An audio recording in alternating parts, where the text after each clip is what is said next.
sourd qui n'entend rien du tout. Tu t'en fous de Dieu, tu te moques de sa Bible, mais un jour, tu couleras des larmes pour tout cela. Tu vas couler des larmes, tu vas... La base du christianisme, c'est quoi? Nous sommes des témoins de qui? De Jésus.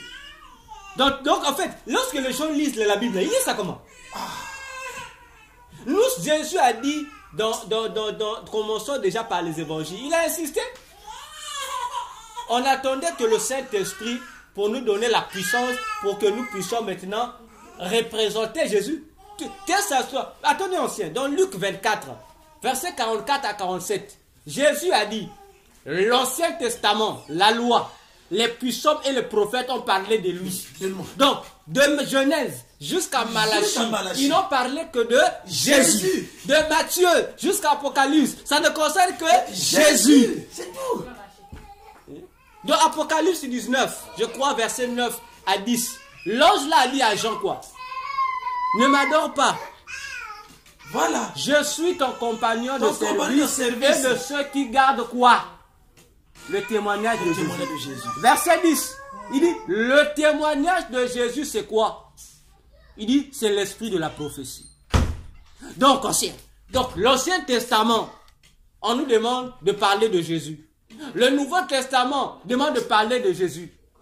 Bon, maintenant, vous, dans vos prédications, Jésus n'est plus le point central. C'est autre chose. Il y a un problème. C'est un problème.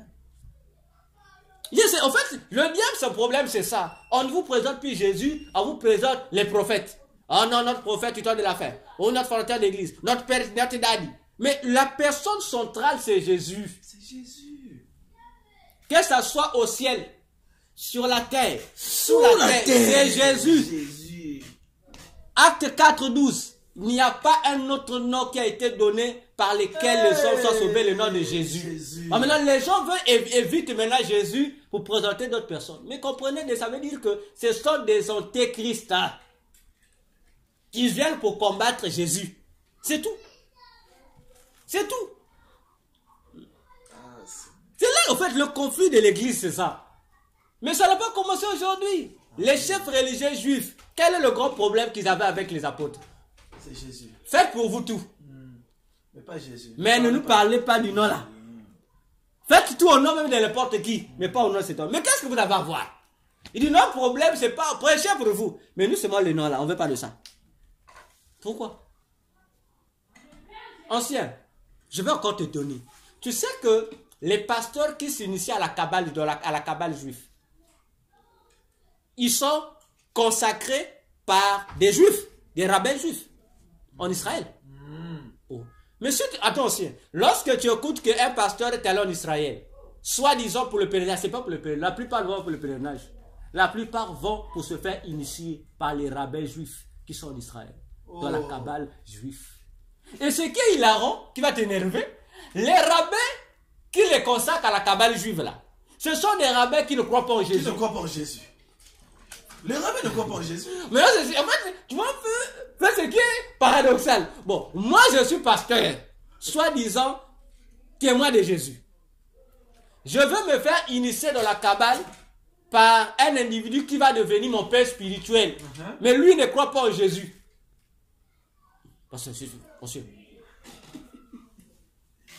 Tu vois en fait comment parfois, comme j'ai dit aux gens, comme Satan est un animal, il veut aussi nous rendre bêtes comme lui. Parce que je ne peux pas aller avoir un père spirituel, un individu qui ne croit même pas au Dieu que moi j'adore. Non. Ça peut pas marcher. Mais c'est lui au contraire qui m'initie, qui me fait comprendre que la vraie spiritualité, c'est ce que lui va m'apprendre. Ah mais donc ils vont là-bas pour l'argent, donc pour le succès. Mais c'est ça non? Pourquoi les gens vont dans l'occultisme? Ancien, dans le monde de Satan, tout celui qui rentre dans l'occultisme.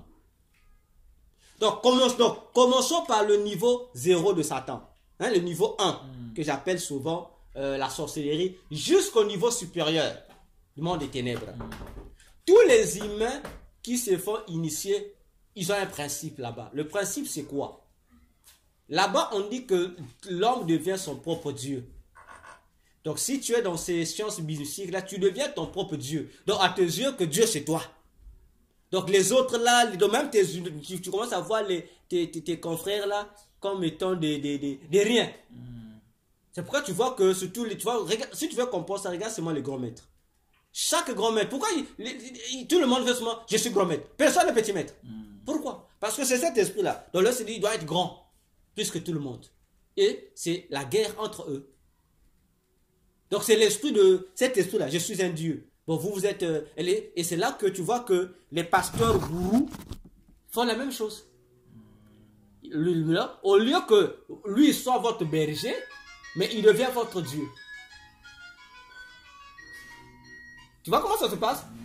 Vous devenez cet adorateur à lui. Et il vous impose tout ce qu'il veut. Alors que dans 1 Pierre 5, verset 1 jusqu'à 5, Pierre a dit aux bergers d'église de ne pas dominer, mais de paître. Le principe, mais eux, ils dominent. Donc, vous devenez leur sujet particulier. Ils vous imposent. Faites ceci, c'est mon église. Faites ceci, faites ceci. C'est ça les dangers des églises aujourd'hui. Donc, voilà comment est le grand danger.